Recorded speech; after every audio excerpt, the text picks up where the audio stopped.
Namo Bhagavate Vasudevaya. Om Namo Bhagavate Vasudevaya. Om Namo Bhagavate Vasudevaya.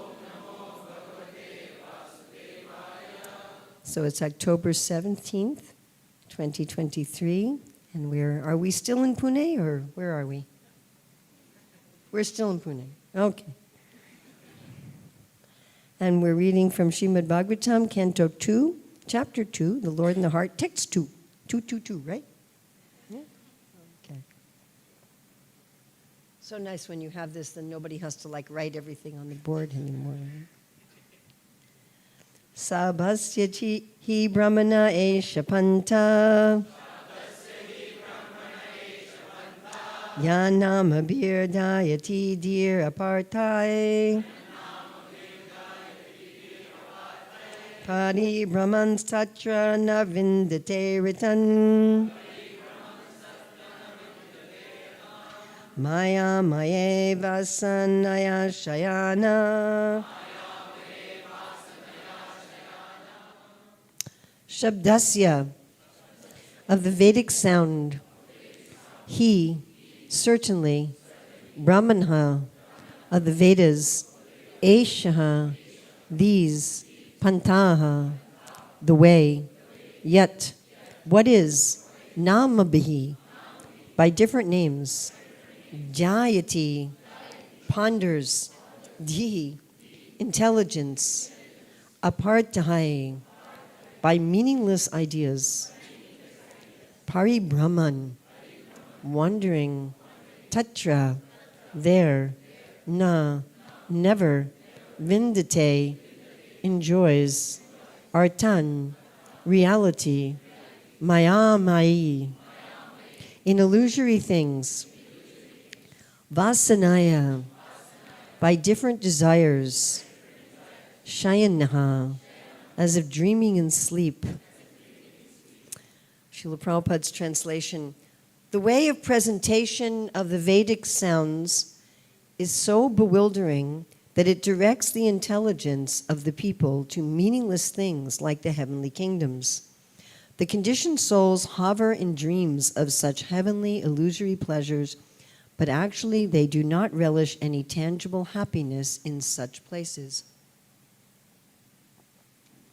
Srila Prabhupada's purport, the conditioned soul is always engaged in laying out plans for happiness within the material world, even up to the end of the universal limit. He is not even satisfied with available amenities on this planet Earth, where he has exploited the resources of nature to the best of his ability. He wants to go to the moon. Did you guys just all go to the moon? He wants to go to the moon or the planet Venus to exploit resources there.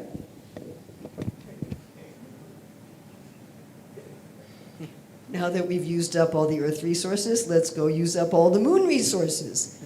And then let's use up all the Venus resources. You know, when I was very young, I think I was 6 when they had the first, man orbiting spacecraft, because I remember writing in my copybook in school, John Glenn, John Glenn, John Glenn. That was the man who went around in orbit. And I was told that by the time I was 15 or 20, that we would be living on the moon.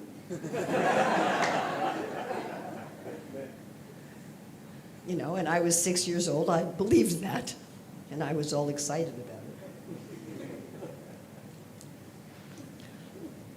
But the Lord has warned us in the Bhagavad Gita 8:16 about the worthlessness of all the innumerable planets of this universe, as well as all those planets within other systems. So what is 8:16? Anybody know? You want to say it with me? Abrahma bhuvana loka punar avartinorjuna mam upecha chikonteya puna janma navijjate. There are innumerable universes and also innumerable planets in each of them. That's a lot. Any of you ever seen pictures, like drawings of how many stars, planets are in this universe? And this is supposed to be a small universe. Lord Brahma only has 4 heads here. Some of the other universes, he has 10 million heads because there's 10 million directions. So if there's all these universes, how many different living conditions must there be? But none of them is immune to the chief miseries of material existence, namely the pangs of birth, the pangs of death, the pangs of old age, and the pangs of disease. The Lord says that even the topmost planet, known as the Brahmaloka or Satyaloka, and what to speak of other planets, like the heavenly planets, is not a happy land for residential purposes due to the presence of material pangs, as above mentioned. Conditioned souls are strictly under the laws of fruitive activity, and as such, they sometimes go up to Brahmaloka and again come down to Patalaloka, as if they were unintelligent children on a merry-go-round. Did you all go on a merry-go-round when you were a child? The real happiness is in the kingdom of God, where no one has to undergo the pangs of material existence. Therefore, the Vedic ways of fruitive activities for the living entities are misleading. One thinks of a superior way of life in this country or that, or on this planet or another, but nowhere in the material world can he fulfill his real desire of life, namely eternal life, full intelligence, and complete bliss. Indirectly, Srila Sukadeva Goswami affirms that Maharaj Pariksit, in the last stages of life, should not desire to transfer himself to the so-called heavenly planets, but should prepare himself for going back home, back to Godhead. None of the material planets, nor the amenities available there for living conditions, is everlasting. Therefore, one must have a factual reluctance to enjoy such temporary happinesses as they afford. Shabdasya hi brahmana esha panta yan nama bir dayati dir apartai pari brahmans tatra naviddate ritan maya maye vasanaya shayanaha. The way of presentation of the Vedic sounds is so bewildering that it directs the intelligence of the people to meaningless things like the heavenly kingdoms. The conditioned souls hover in dreams of such heavenly illusory pleasures, but actually they do not relish any tangible happiness in such places.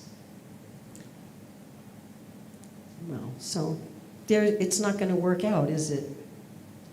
It's just not. It doesn't matter where you live, what job you have, who you marry, whether you don't get married, whether you have children, whether you don't have children, whether you're very rich, whether you're not very rich, whether you don't know how to read or whether you have 5 PhDs and an MD.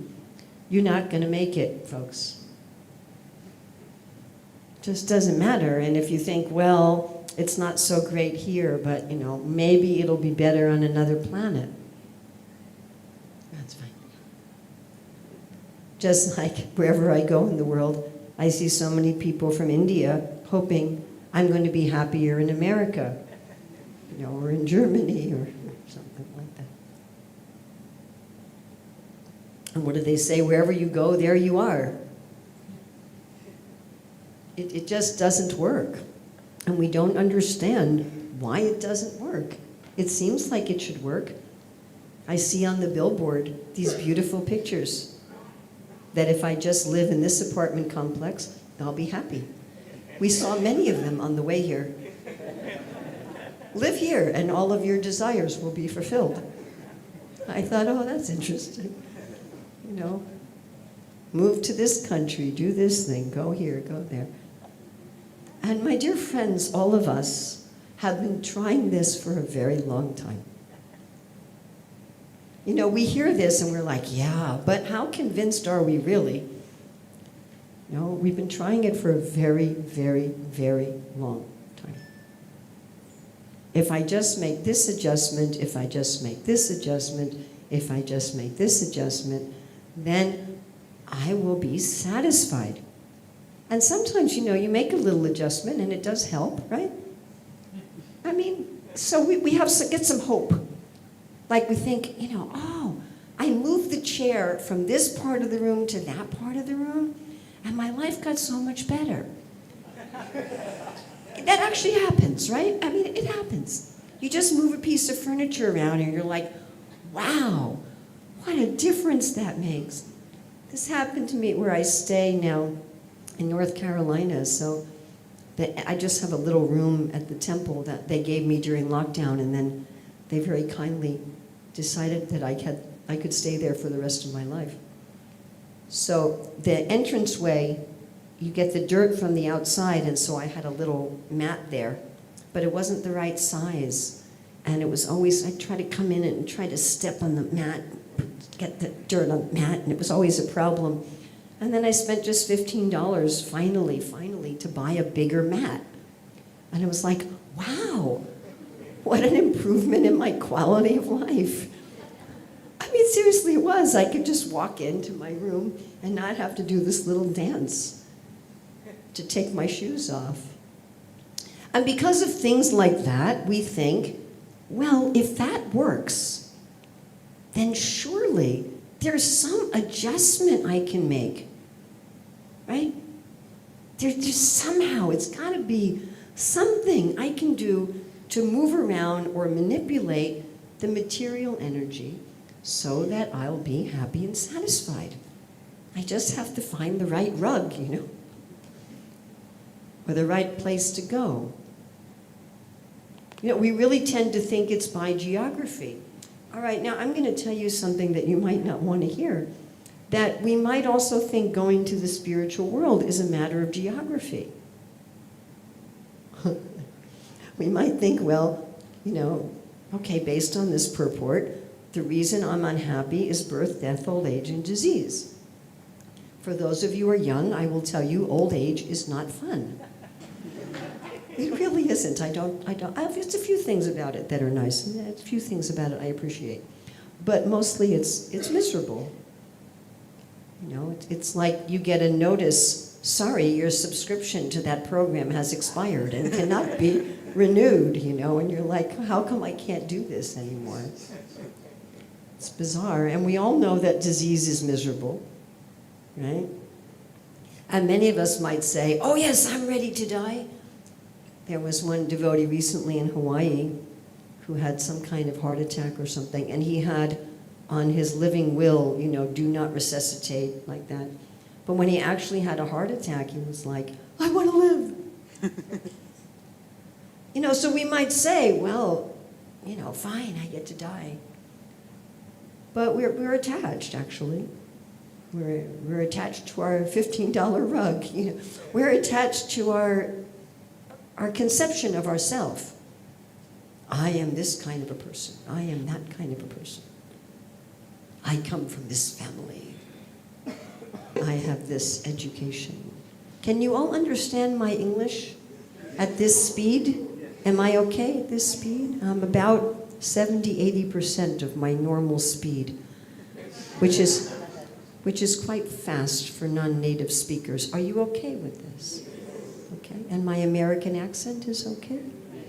Okay. I was someplace in the world once where they said, we have to translate your American English into Indian English.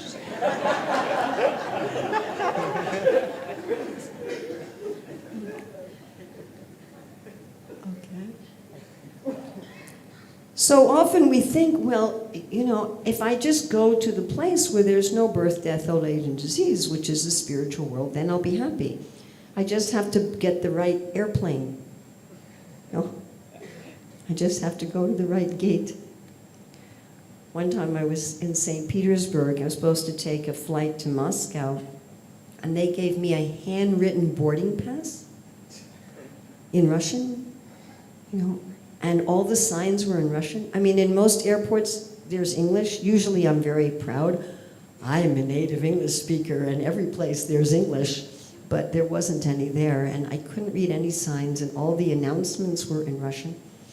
And I didn't know where to go, and when I asked somebody, they said, wait. And I thought they said, Kuwait. And I got really nervous. And finally when I got on the plane, I didn't really know if I was going to go to Moscow or not. I just didn't know. And I'm sitting on the plane thinking, Krishna, I hope I'm going to some interesting place here. So, we might think it's just a matter, and I did go to Moscow, it worked out all right.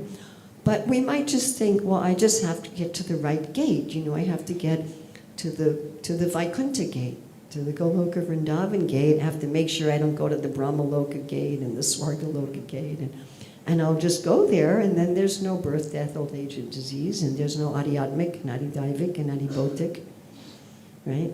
My body won't fail me anymore. My mind won't fail me anymore. My friends and family won't betray me anymore. There won't be bad weather. But it's very interesting, some of the points that we see here. Srila Prabhupada uses this word exploiting and exploitation. If we're thinking, I'm going to go to the spiritual world where I can also be exploitive, I'll go there to enjoy it. We won't go there.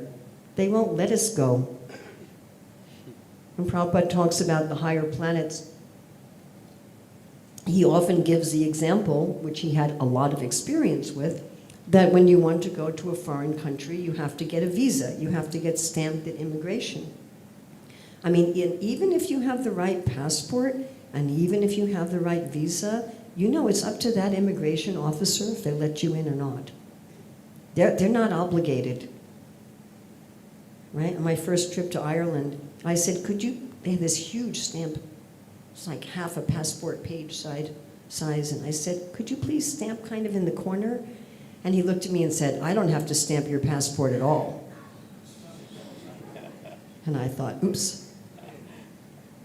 He said, what are you doing in Ireland? Why do you want to come? I said, well, I have friends in Ireland. Are they Irish? Yes. What's their name? Shamananda.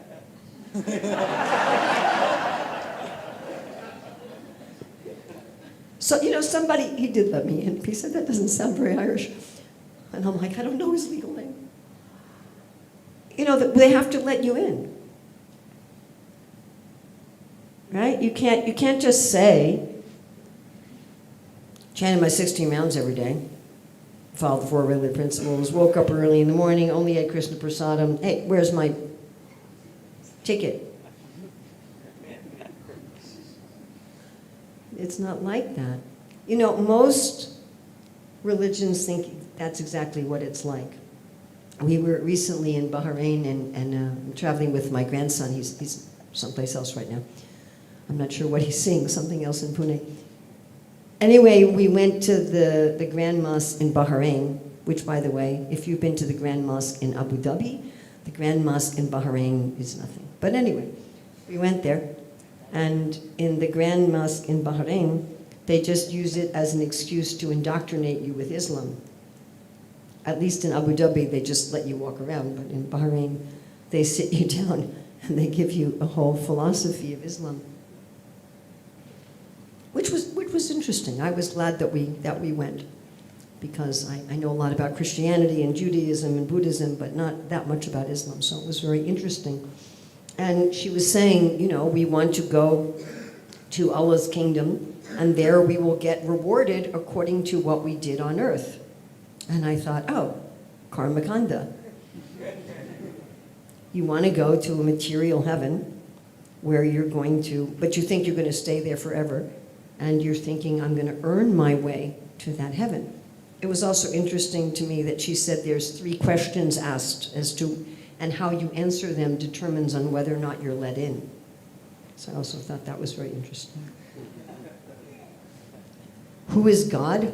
Who do you accept as a prophet, and how did you live your life? It's an exam, I thought it's not. We don't read like that. We don't read like the Vishnu Dutas come to pick up Dhruva Maharaj and they say, okay, now we have an exam for you to fill out. So they're thinking it's very mechanical. You have to believe the right thing. This is what I believe. Okay, fine.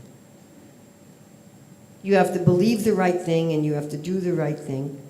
But that kind of mentality is still exploitive, isn't it? It's still very me-centered. Ahankara vimudhatma kartaham iti manyate. You're a fool. You think I'm the doer. Unfortunately, even in the Hare Krishna movement, there are many people who approach bhakti like that. You know, that it's some kind of a machine, that if I just tick off all the boxes and I do the right thing, then I'm going to go to Goloka Vrindavan, and then all of my problems will be solved. Of course, this reason for wanting to go back to Godhead is among the 4 reasons for the neophyte devotees to be free of distress. And it's interesting that most of us are more motivated, this is what scientific studies show, by wanting to be free of distress than by gaining happiness. So we may think, you know, okay, I want to be free of distress, but then we miss the whole point completely.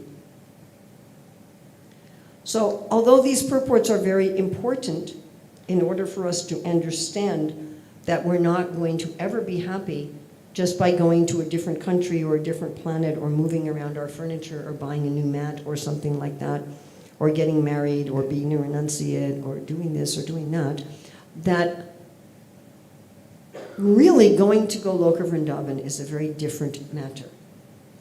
Now, on the one hand, it is a geographical thing. There are airplanes that come from the spiritual world that take the living entity to the spiritual world. This is very nicely described by Srila Sanatana Goswami in the Śrīmad-Bhāgavatam, where Gopakumar takes many trips to the spiritual world, for those of you who've read that. So sometimes he just like appears places, and other times he goes in an airplane or he travels places. No? So that's true. We, the soul, are in a geographical location, and to go to Goloka Vrindavan, we change our position. Of course, that's not exactly true, because time and space are the beginning of material illusion. When Mahavishnu first creates the material world, he does it with his glance. And his glance is time. Also Lord Shiva. And time, there was a wonderful article many years ago by my godbrother Mathuresh about time. How the Bhagavatam doesn't give us any sense organ to perceive time. And nobody really knows what time is. We talk about time as the movement of one thing measured against the movement of something else. And we're told over and over again that in the spiritual reality, time is conspicuous by its absence, that there simply is not time. And then in the creation, the secondary part of the first creation, the Lord from his ears creates space, sound and space.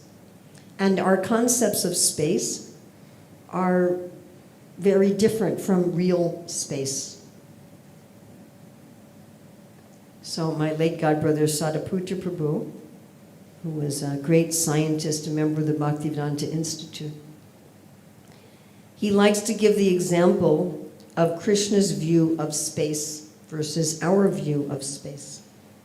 And he tells the story that's told in the Chaitanya Charitamrita, where Lord Brahma wants to go see Lord Vishnu. And he comes within the material universe to the Lord's abode. And the doorkeepers come, "Who are you?" "I'm Lord Brahma." Like, isn't that kind of obvious? Okay, well, we'll tell Lord Vishnu, we'll tell Lord Narayan. So they go and tell Lord Vishnu, and he says, "Ask him which Lord Brahma." And they come back, "Which Lord Brahma?" And he's like, "What?" He said, the creator of the universe, the father of the 4 Kumaras. "Okay, come on in, come on in."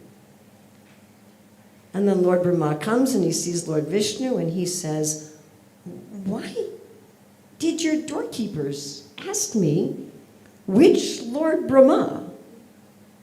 Imagine if Modi comes and, so who are you? I'm Modi. Which Modi? He says, why did they ask me this?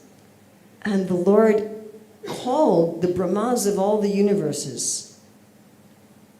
And our Lord Brahma, who has 4 heads, he saw, Lord Brahma with 10 heads and 10,000 heads and 100,000 and 10 million heads. And then Lord Vishnu says, are you all doing well? Yes, Lord, by your mercy. Are the demons being defeated? Yes, Lord, by your mercy. Well, you may go. But what's interesting is that it's explained that each Lord Brahma thought that Lord Vishnu was in his universe. Only our Lord Brahma could see what was going on. Can you explain this in terms of space?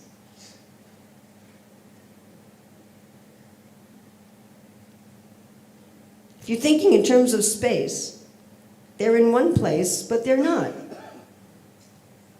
Everybody's in one room, but they're not. How does he do that? Or another example I really like that Sariputta likes to give is how it says that within the Lord is the whole universe, right? Mother Yasoda looks, she sees the whole universe. And the Lord, Andantarasta Paramanu Chayantarastam, is also within every atom. So let's try to picture this. Okay. So the whole universe is in Krishna. Can you picture this? Yeah, okay. Very good. Can you picture the Lord is within every atom? Okay, very good. So now the Lord's in every atom, and within every atom where there's the Lord, the universe is inside him. And inside him there's every atom, which is he's in, and inside him there. Can you do that? No. So what is space?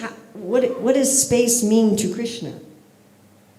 It obviously, the actual situation of space and how we understand space is completely different.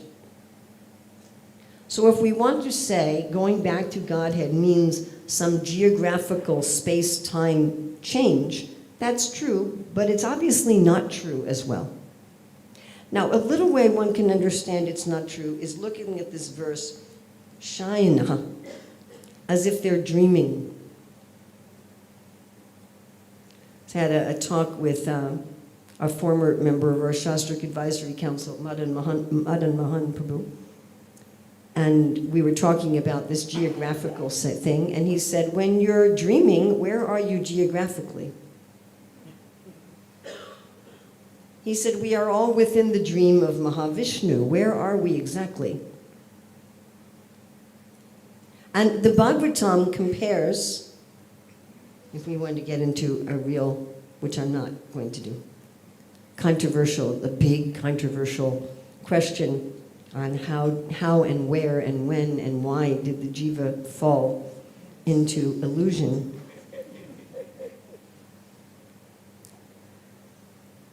So there's 3 times in the Bhagavatam when that question is asked directly, when there's a direct question. In the 2nd canto, 3rd canto, and 11th canto, where there's a direct question. How did the pure jiva get into illusion? And all the answers say that the jiva is not an illusion. It's an illusion that the jiva is in an illusion. That's the answer all 3 times. I really like the answer in the 3rd canto where it says, it's like seeing your head cut off in a dream. That's the answer. Now let's move on to something else. That's it, And when Krishna answers the question in the 11th canto, he just says, when you're liberated, there's no meaning to being liberated or being conditioned. In each case, they just say it's a dreaming condition. So going back to Godhead means, yes, it does mean changing where we are so that externally we're not experiencing birth, death, old age, and disease, adi-admic, adi-adaivic, adi-bhautic. That's true. But much more than that, it means changing our what? Our consciousness. this book I have here, Krishna Meditations, which is how to see Krishna in the water, in the sun, and the ocean. And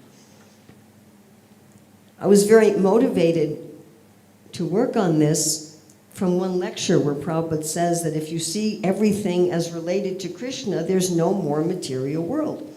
And there's one class where he says that 3 times.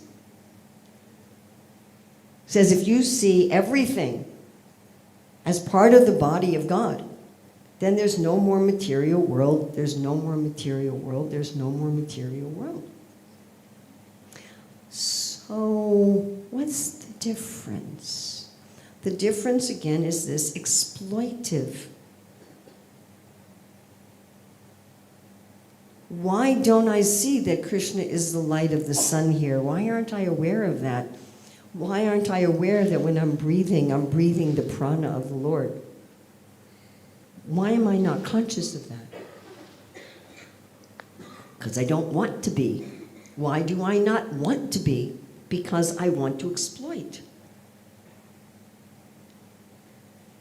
Just like, sometimes you're in some place and you see something that's not yours, that you really want, and you may convince yourself that it doesn't belong to anybody at all.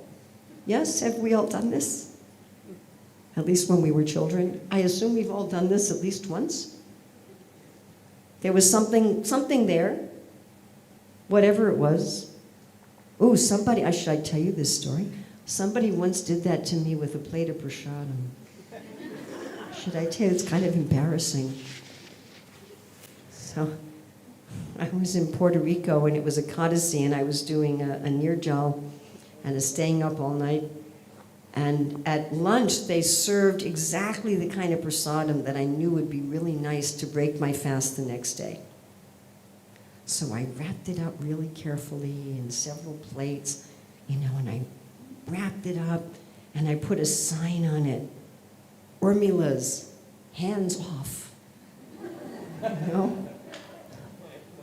And I put it in the prasadam refrigerator. And that evening we went and did a university program. So we got back maybe 11 o'clock at night. And as soon as we got back, I go and I check. Still there. I said, okay, now I'm going to go chant. So I chanted the rest of the night. And then, okay, now it's the morning, go to Mangalarti. Oh, it's time now. Open it up, it's gone. I took that as a lesson from Krishna. Don't be meditating on the food while you're fasting. But, I couldn't understand it. It's like it had my name on it. And finally, I was disturbed by this. I did a whole detective thing, Finally, I found out what happened. That some of the devotees who'd gone to the program with me, come back also 11:30, and one of them was hungry. And the 2 of them went together and they look in the refrigerator, and one of them says, well, it says Urmila's name on it. And the other one says, well, if she hasn't eaten it by now, surely she doesn't want it. So this is what we're doing in this world. We're saying, it belongs to nobody. It's got Krishna's name everywhere. Krishna, Krishna, Krishna, Krishna, Krishna, Krishna. And we're going, well, he probably doesn't, it's not really here. I can just take it and exploit it. This is why we see the world as material. Krishna Book, chapter 20, Prabhupada says, Maya exists only within the mind. Wow. Maya exists only within the mind.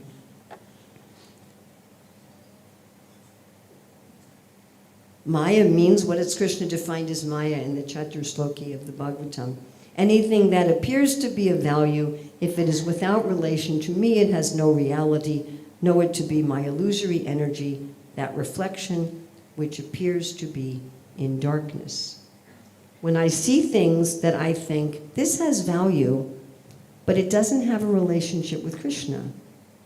It's not part of Krishna. Therefore, I can take it and use it as I like. And of course, the main thing that we think this way about is our own body and mind. We think, this is my body. I can do with it as I like. Right? That's what the pro-abortionists say. Well, it's the woman's body. She can do with it as she likes. And we say, but the baby's body is not the woman's body. But thinking like this, it's mine. It's my body. It's my house. It's my car. It's my scooter. It's my shoes. It's mine. My family. I worked for it. I earned it. I deserve it. And I can now do with it as I like. And as soon as we are exploitive, see, Krishna doesn't like to be exploited. Do any of you like to be exploited? Anybody want to be exploited? Anybody here want to be seen as an object of someone else's exploitation? No. But Krishna's very nice, right? Nitya nityanam chaitanas chaitanam eko bhaganam yo vidadanti kaman. He's like, you want to exploit me? Fine. See the universe as matter. See it as dead.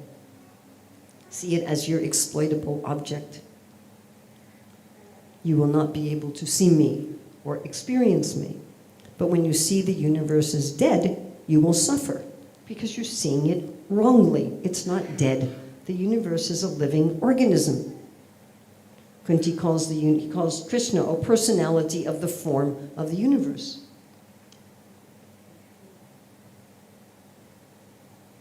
I mean, this chair is dead in the sense that this chair is not aware of itself.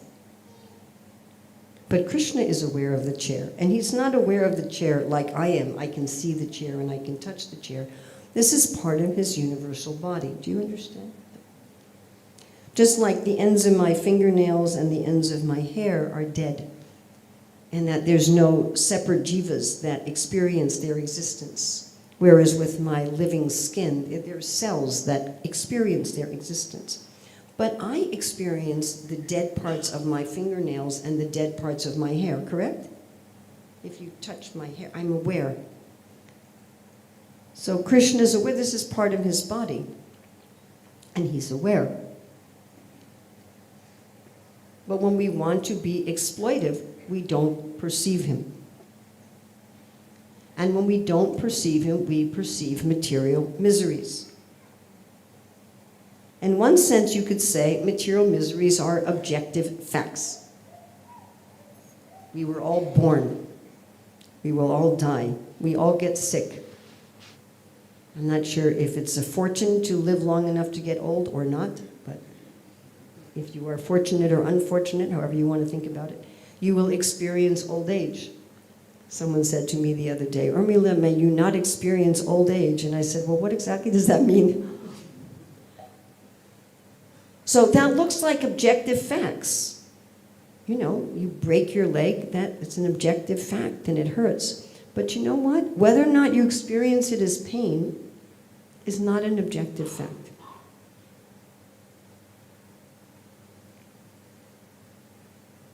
Have you ever gone through something that was objectively difficult and you just didn't experience it as difficult? Have you ever been in a situation that was objectively wonderful and you didn't experience it as wonderful because you had a different state of mind? If you're in a lot of distress, you can have a good meal with good friends and the sun is shining and you're miserable. And if you're really happy, people can be insulting you and you just don't care. And I've always been fascinated by Bhagavad Gita 6:20 to 23, where Krishna says that when you see the self, you relish and rejoice in the self, you think there's nothing more to be gained, and you are not disturbed even by the greatest misery. So that means while in one sense, you're geographically here in a physical body that's undergoing birth, death, old age, and disease, adi daivik, adi atmik, adi bautik. Your consciousness is not here. There's also a really interesting quote in Krishna book, chapter 20, where Prabhupada says, materialists see the world as very aggressive, whereas to the devotees, everything is happily situated.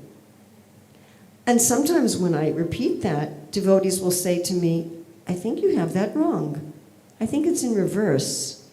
I think the materialists think everything is happy and the devotees see everything as aggressive. And I'm like, then why do you want to be a devotee?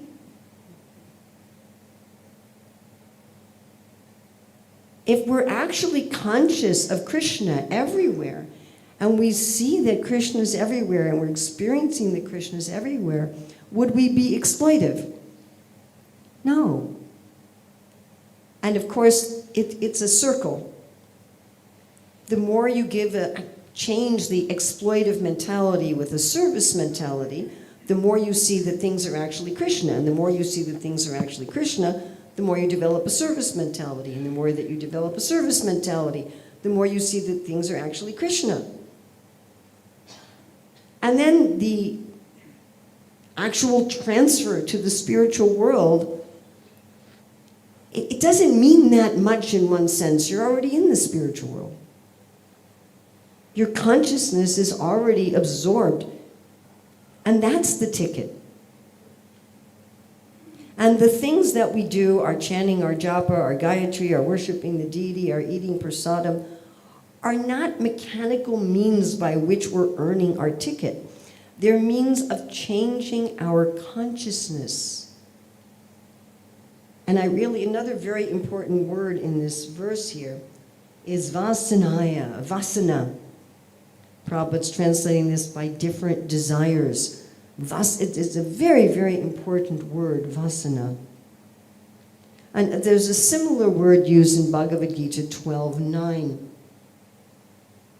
where Krishna is talking to Arjuna about, if you can't do this, do this. If you can't do this, do this. So in 12:8, he said, always think of me with love, which Srila Bhaktivinoda Thakur says is a description of Raganuga sadhana. And then he says, if you can't do this, practice yoga. The Sanskrit is abhyas yoga, which Srila Bhaktivinoda Thakur says is a description of Vaidhi sadhana bhakti. And he says, if you do abhyas yoga, you'll develop icha. You'll develop desire, which is very much like a vasana. I want to serve Krishna. I want to love Krishna. I don't want to exploit Krishna. Because I care about him. Not because I'm reciting the 10 offenses and I don't want to commit offenses because then I won't go back to Godhead where I will enjoy. Not like that. But because I really care about him. And I don't want to do anything that's going to cause him any kind of distress. And I only want to please him. And as my desires start to change, my view of reality changes, and we start to we start to wake up from this dream. We start to wake up from this shayana.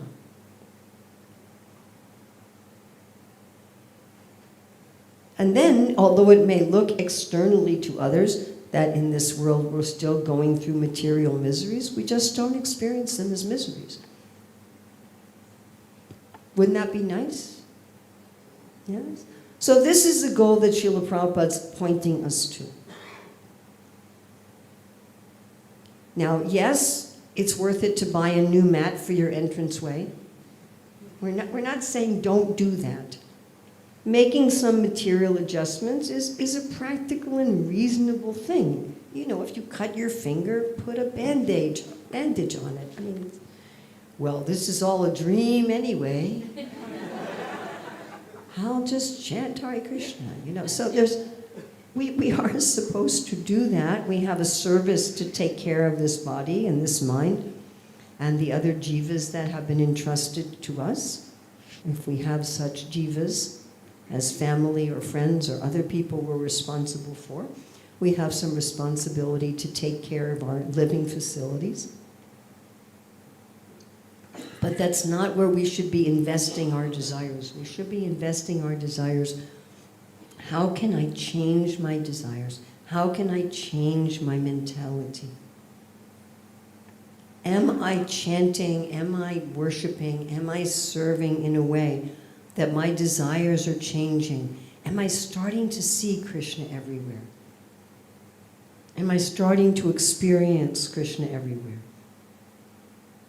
Am I growing in my love for Krishna? Am I growing in my desire to serve him and his devotees? These should be the things that we look at and that we're trying to cultivate. Otherwise, we run the risk of being what happens to every other religion in the world, where some great soul comes and teaches people to love God, and gradually they make it some materialistic thing. Yeah? All right? Questions, comments, additions, subtractions, chastisements? I get them sometimes, might as well ask for them. Yes? Do we have traveling mics? Okay. Thank you so much for taking care of me, by the way. It's really, really appreciated. Hare Must be a Krishna. little awkward to sit there. Yes? Thank you, Mataji. I wanted to know how can we change the Vaidhi sadhana bhakti into Raganuga sadhana bhakti? Ooh. Would it ever happen? Oh, that's a good question. Well, the way it's usually described by our acharyas is that it changes when you get a specific greed for a specific way to serve Krishna. When that awakens spontaneously. And the main way that awakens spontaneously, as Srila Prabhupada describes, following the description of Srila Rupa Goswami, is primarily by hearing.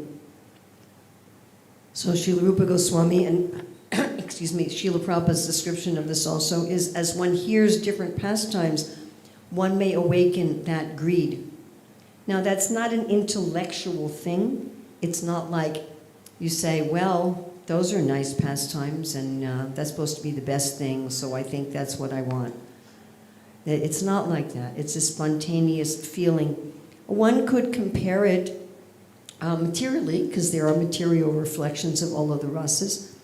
So just like sometimes you meet someone and you get a feeling, I want to be this person's friend. Yeah? Or I remember I was in South Africa and there was a devotee couple running a restaurant and a little preaching center in a restaurant.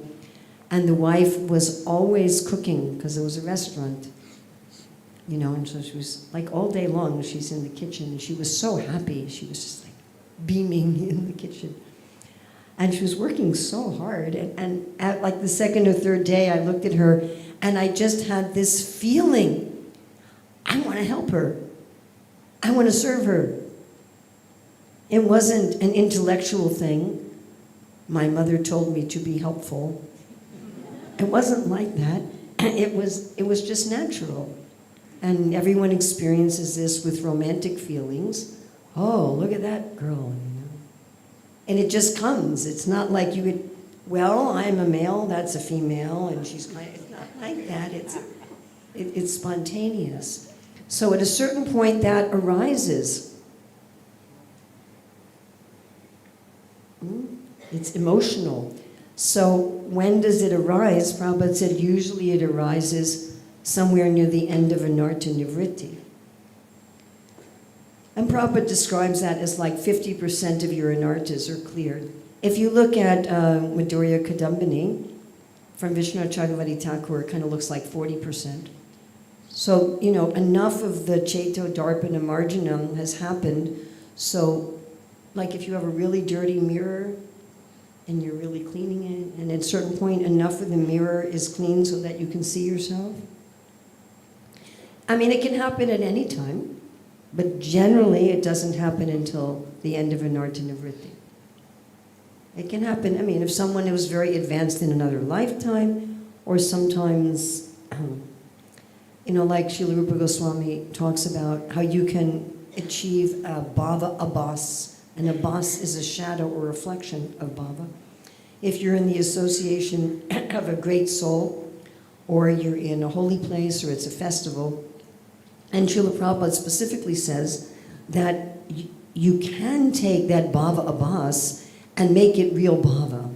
That doesn't usually happen. So, and Bhanu Swami talks about this sometimes. He said you don't have to go through all the stages. You can, even if you're a neophyte, that can happen, but that's unusual. And when this awakens, the devotees almost always feel unqualified. That's one of the signs that it's genuine. If they think, well, I've been chanting so long, naturally now I know I'm a cowherd boy. No. Sorry.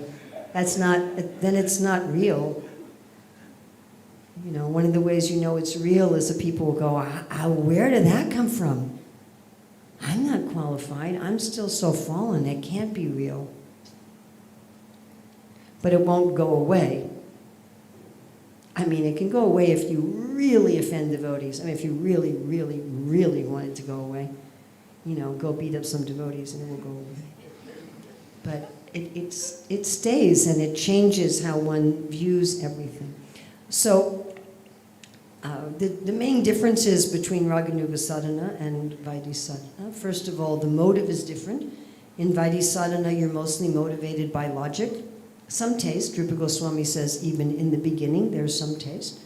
But when he talks about the adhikar for Vaidhi sadhana, the adhikar is knowledge and faith in Shastra.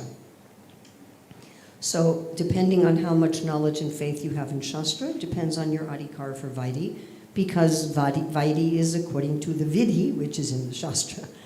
So the more you believe the Shastra and the more you know the Shastra, the more qualified you are to follow the Shastra, right? Duh.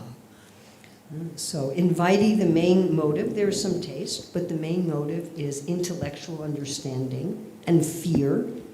If I don't follow the Shastra, I won't go back to Godhead, and then I'll have to come back and have birth, death, old age, and disease. So that's the main driving force. And you'll find people, especially really on that platform, talk a lot about how miserable the material world is. And that's their main focus. So the motive changes. You start being motivated more by, I want to love Krishna as a friend, or I want to love Krishna as my child, or I want to love Krishna in this way. And that's what starts driving. And Prabhupada says it's gradual and proportional. So the motive starts changing. And then the practice of Raganuga sadhana differs from Vaidhi only in two ways. So that one particularly meditates on the personalities and the activities that are similar to oneself, to nourish that. And then one particularly engages in the practices of bhakti that nourish one's own rasa. So before that, one engages in the activities of bhakti, especially that are in line with one's psychophysical nature.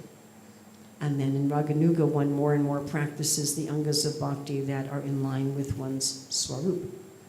And then as one does that, one becomes fixed, and one develops a taste, and one develops attachment, and so forth. How can you speed up the process? Well, you can't entirely, because it's by invitation only. You're either invited or you're not. But how can you, what does Srila Bhaktisiddhanta Saraswati say? Don't try to see God, but act in such a way that God will want to see you. Behave in such a way that He's going to want to send you an invitation. How do you do that? So this is a whole other class, and it's 9:04. But we'll just say very briefly that this means to be excited about being a willing, enthusiastic participant in the anartha nivritti process. Nobody wants to do that. They all want to get the invitation without dealing with their false ego. Doesn't work. Just won't work. Sorry. Most religionists in the world are just adhushraddha, you know. I'm a Christian, I'm a Muslim, I believe in God. What do you do about it? Nothing. I go to church on Christmas or something. And most people are at adhushraddha. Then there's sadhu sangha, where you actually start changing your association And then there starts to be a price. Materialistic people might say, I don't want to be with you anymore. And so people turn around and go back. Then a smaller percentage go on to bhajana kriya, where you actually do some regular spiritual practice. Very few people do that. You know, of all the Muslims, how many pray 5 times a day? It's a small percentage. Of all the people that come to our temples on Janmashtami, how many people offer all their food and chant 16 rounds? Of all the devotees who've taken initiation, how many chant 16 rounds? So there's a small percentage who actually do bhajana kriya. Okay. Then there's an even smaller percentage who, by doing bhajana kriya, when they start going through anartha nivritti, decide they want to keep going. So you have this bulk of people who do bhajana kriya, anista bhajana kriya, and they don't want to go through anartha nivritti, and so they keep all their anarthas and they give practicing religionists a bad name all over the world. You know, anartha nivritti means you have to be willing to see the truth.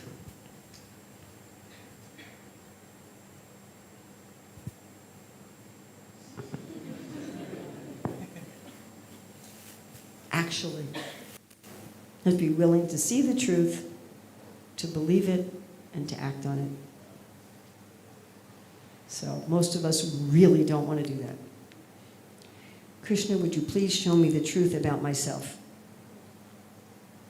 And I will believe it, and I will act on it. We don't realize that it's actually a wonderful, liberating process. But it is also painful, because our false ego is being pulled away, and we think the false ego is ourself. So if you would like to speed up your likelihood of getting your invite in the mail, be enthusiastic about anartha nivritti. And if you can't be enthusiastic about anartha nivritti, pray to Krishna that he give you the courage to be enthusiastic about anartha nivritti. So if you can go to Krishna and say, please show me the truth about myself, and I will accept it, and I will act on it. And if just saying that terrifies you, don't say it artificially, because he'll show you that you're saying it artificially. And I've done that twice, and don't do that. Just don't do that. But if you find that you're really afraid of doing that, then say, my dear Krishna, please give me the courage to ask you to show me the truth about myself.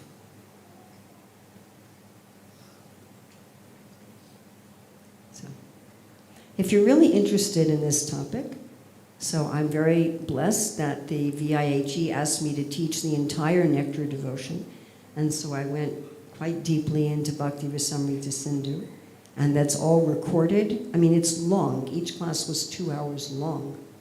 So there's a lot of videos, and they're long, but hopefully they're fun, and I have PowerPoints and stuff.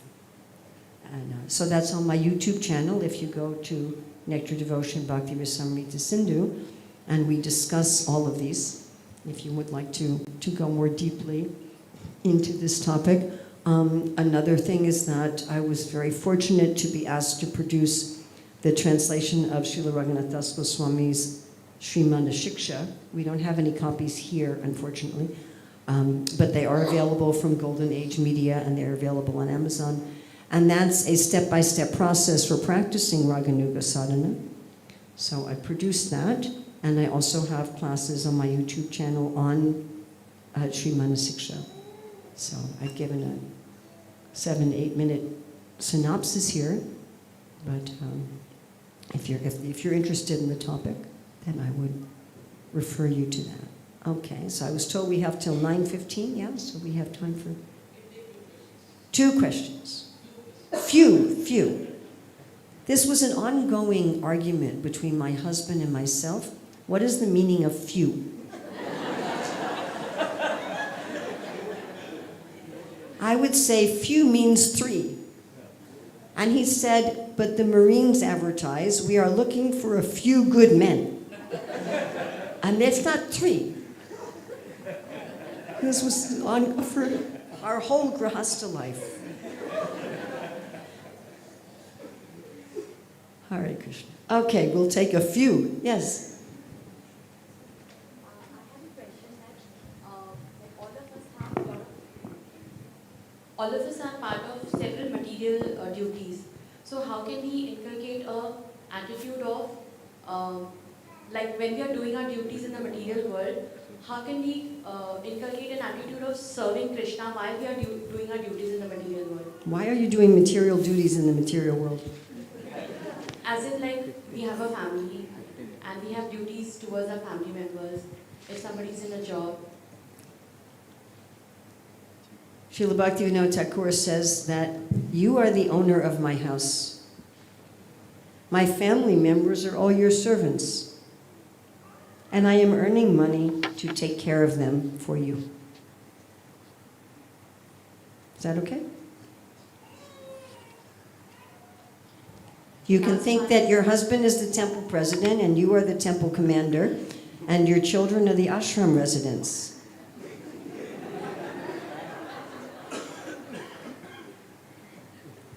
Or also, because sometimes our family members are not even devotees, so I like to talk about the secret agent principle. Would you like to hear the secret agent principle? Yeah?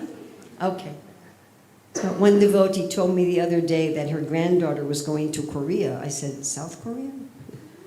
So let's say you are a spy and you are going to North Korea. You're an Indian military spy. So you don't go to the North Korean immigration and say, hi, I'm a spy. You go there to be a car salesman or something. You have a cover. You follow? The spies, they all have a cover.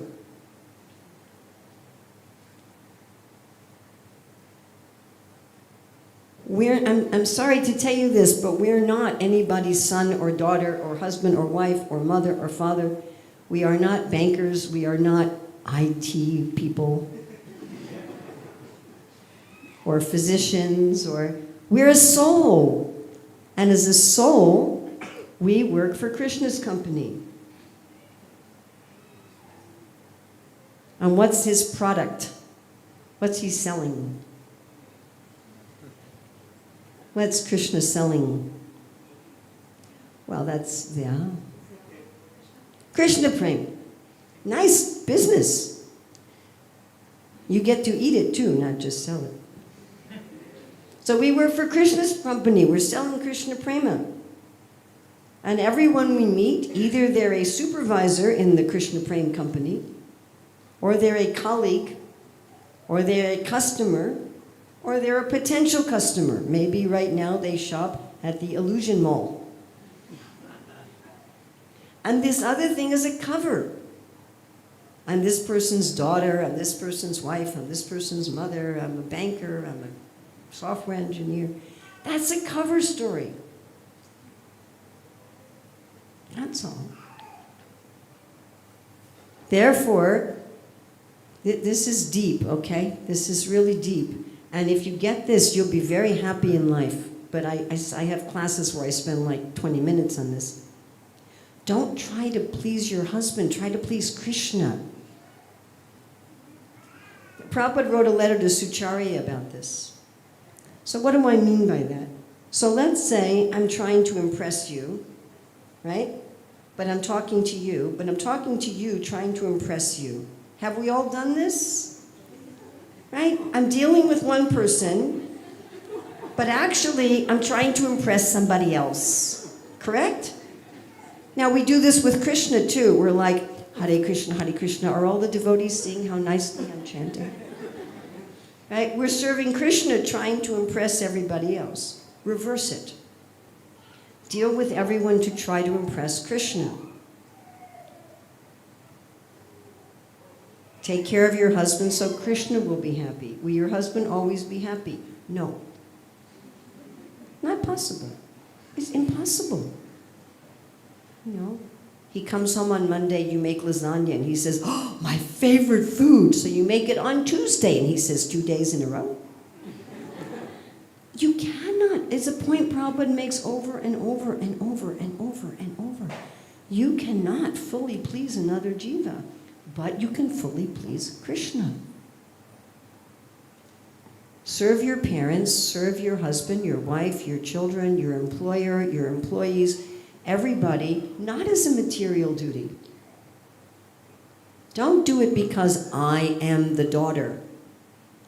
I am the son. And you'll suffer. Because if you're thinking, I'm taking care of my parents because I want to be a dutiful son, will your parents always think that you're the perfect son? Or the perfect daughter? Is that possible? No. And then you'll be devastated. Will you always think you're the perfect son or the perfect daughter? No. Oh, I didn't do that right. I didn't do that right. You'll be constantly putting expectations on yourself and on others that are impossible to fulfill. You will never be the perfect daughter, the perfect son, the perfect mother, the perfect father, the perfect husband, the perfect wife, the perfect programmer, the perfect anything. Will you? Anybody? Is that going to happen? Will we ever become perfect as Kali Yuga humans? Is that going to happen? I don't think so. And then we're so distressed. But as a soul, I'm already perfect. I don't really have to do anything about it. It's not dependent on anyone's opinion of me or my opinion of me at all, or anything. I'm already perfect. So just start acting as a soul. Now, what's interesting is if you're taking care of your children to make Krishna happy, you'll be a much better mother than if you're taking care of your children to make your children happy. Does this make sense why that would be so? If you're just trying to make your children happy, will your children always be happy with you? No, they just won't. If you think they will, you're wrong. Are you always happy with your parents? I mean, come on. But Krishna can always be happy because Krishna's happy with your intention and your effort, not just the result. Come on, he's happy with Putana. I mean, come on. That's a very low bar. You follow? That's a really, really, really low bar. He's happy with, come on, can we do it well as Putana? I think so. Then you don't have any more material duties. Okay? Get rid of all your material duties. That doesn't mean you leave your family and you go to the Himalayas. That's what Arjuna kept thinking. He kept thinking, all right, if I leave all abominable actions and perform Buddha yoga, then I walk away from the battlefield and I leave my family, right? He thought that, and he kept pushing like that. Finally, Krishna's like, okay, fine. Go to a secluded place, sit on deerskin, stare at the tip of your nose, chant Om, eat the fruits and berries, put the life air in your Agya chakra, and Arjuna goes, oh, Chanchalayamana Krishna. I don't think I can do that. And he says, what happens to people who try this and fail? And after that, Arjuna doesn't keep pushing to walk away. So many times devotees think like that giving up our material duties means externally. I mean, it might for some people. There are people who externally are, vanaprastha sannyasis. Or it might mean that at a certain time of your life. It might mean that for you 30 years from now. But sannyas is not just a color and a danda. It's a mentality. Be a sannyasi. Krishna's house, Krishna's jivas. Is that all right? You happy? Can you try that? Will you do it perfectly today? No. But start working towards it, okay? And sometimes you'll mess up. And when you mess up, then you'll know the problem is I'm messing up. Oh, I was seeing myself as a wife instead of as a soul. I forgot that I'm actually working for Krishna's company. Okay? And you'll remember, and then you go, oops. Okay, any other questions? Yes, Prabhu. There's two mics, actually. Hare Krishna. So Mataji, this is regarding, like you're saying, how to see Krishna in all different things. So being raised in our families and then later on in ISKCON, I feel that it's easier to see connection of Krishna in Prakriti, in different places. But I'm confused that we have heard so much about the holy name for last 25-30 years, but still we don't see Krishna there. We are able to see Krishna in the Prakriti, in the Devatas, but when it comes to seeing Krishna in the holy name, so where is the gap? How do we bridge that gap?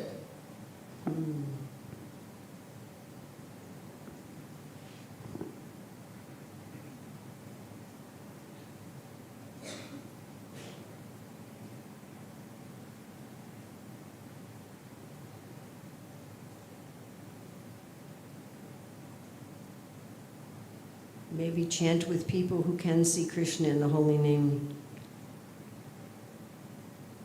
Prabhupada talks about chanting attentively means as soon as you chant Hare Krishna, immediately you feel the presence of Krishna. So if you are actually expert in seeing Krishna in Prakriti, then can you feel Krishna's presence in the light of the sun in this room? Can you? Can you feel Krishna's presence of the heat of this room? Can you feel his presence in the sounds? He says, I am the sound and ether. Can you feel his presence in the sound? Can you feel his presence in your ability? Can you feel his presence in your consciousness? He says, I am consciousness. Okay. Start with what you can feel.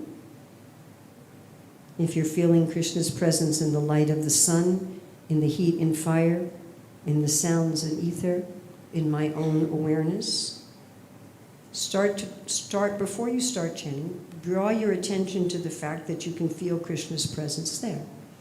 And then in the holy name, start to talk to he whose presence you are feeling.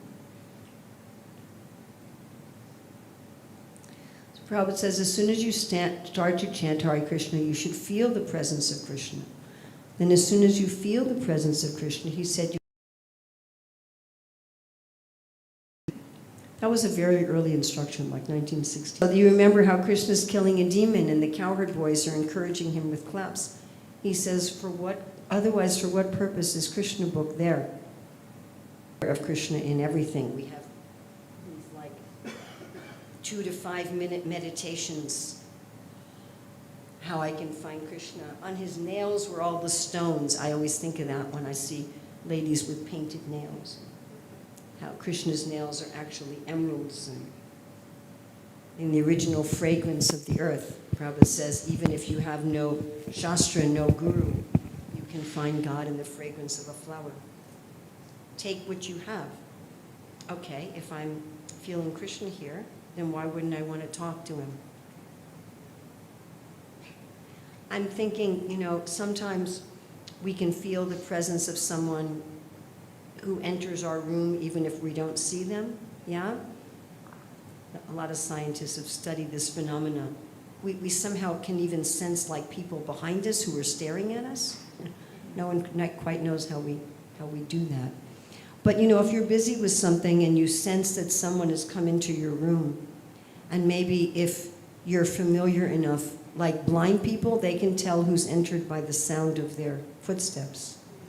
So if you're able to sense who's entered your room, and if it's someone you like and you want to talk to, then what are you going to do as soon as you sense their presence? You're going to talk to them, and then you'll see how Krishna is there in his name. But I would also say associate with people who are experiencing that, and when you are chanting in kirtan or in japa, means more than 2. So more than 2, okay. Yeah, but so I took a long time with her question. yeah, but we are following what Kanai Thakur Prabhu said. So, Okay. thank you. So thank you so much, Mataji, for one of the best classes I heard from Mrs. Best. Thank you so much. Well, I'm Dr. Best, so that's how it works. Thank you. I am a patient, so I am very grateful. So my question is, Mataji, you told about 12:9. Mam ichhaptum dhananjaya. That is to be practiced, abhyasa. So my question is, you beautifully told about what should be our within in the beautiful question of Prabhuji about Raganuga, which is the goal. And we see Prabhupada's movement is a preaching movement. More devotees, more temples, more books, more centers, etc. At the same time, we hear Guru Mukha Padma Vakya, Chitte Tite Oriyo Aikya.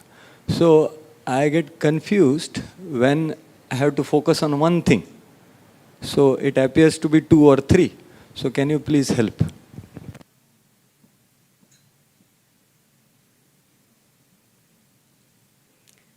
We don't want more just for the numbers, you know. And you're much more likely to get more if you have your own personal quality. The more that you have an internal quality of Krishna consciousness, the more you will be able to do more. If you want to have more books and more devotees and more temples, then become more internal and more realized. And you want to have more books and more devotees and more temples to help more people achieve Sri Chaitanya Mahaprabhu's mission, which was that everyone should develop Raganuga Bhakti. That's what Krishna Das Kaviraj says, isn't it? We're all reading the same books, yeah? That's what he says. Am I making this up? That's what Prabhupada wanted. He would say over and over again, don't stay on the Prakrita Bhakti platform. Go up to at least the Madhyama platform.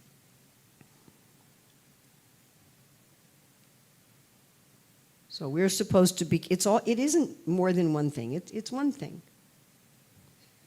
Get everybody to join our Krishna Prema business. But you have to join also. So if I'm not, like Prabhupada said, highest principle is to save others, higher than that is to save yourself. You should love Krishna. Well, do you love Krishna? I don't know. I see it as all one thing. My working on my own internal development is not just for me, as His Holiness Pure Krishna Swami says, it's not grab your Krishna prema and go. You know, it's not just for me, but I'm trying to become a real devotee. So far I've been astoundingly unsuccessful at that, but I'm trying to become a real devotee so that I can help Srila Prabhupada in his mission of more. And I don't want just to help in a mission of more in numbers, I want to help in a mission of more in quality. And it doesn't have to be an either numbers or quality, although there is that time that Prabhupada said, now just boil the milk.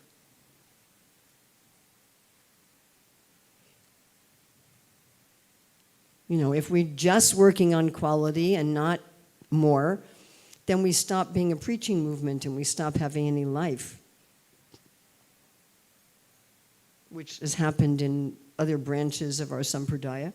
And if we just work on more and more and more and more and more, and we don't work on quality, then more for what? And people will become disappointed. So they'll come because we have these big promises, but if we don't work on the quality, they'll leave. They'll say, I'm not getting what I came for. It's not, you follow? No? Is that all right? It's all one thing. My own internal Krishna consciousness affects my ability and potency to preach. And also, you know, what's really nice is that Krishna says there's no one more dear to he than one who preaches the Bhagavad Gita. So I'm kind of counting on that one, you know. And when we serve in Mahaprabhu's mission and we serve in Srila Prabhupada's mission, then we're a lot more likely to get that invitation. Then we're going to get much more help to go deeper. Just like we're talking about in Career Dharma, we talked about how much money you make depends on how charitable you are. how much charity you gave in previous lives and in this life. But it's also like that with Krishna consciousness. How much I'm sharing, how much I'm helping, it affects how Lord Chaitanya and Lord Nityananda and Advaitacharya and Srila Rupa Goswami and Srila Sanatana Goswami and Srila Raghunath Swami and all the way to Radha and Krishna and Lalita and Vishaka and Rupa Manjari, how much they're going to say, this is my person. It's all mixed, yeah? Does this make sense to everybody? I'm going out and doing the company's business. Then I'm going to get more empowered to do the company's business. And more empowered means more internal realization. And if I don't work on internal realization, how am I going to be qualified to do the company's business? Is that okay? Okay, I think we've exhausted our few, which means I've won the argument with my husband now because we just had 3. I'll write him and tell him. Thank you very, very much. And there's a nice Sanskrit verse, eventually I'll learn the Sanskrit, that whatever good you found here is from my Guru Maharaj, whatever bad you found here is my responsibility. Please take the good and leave aside the bad. Hare Krishna.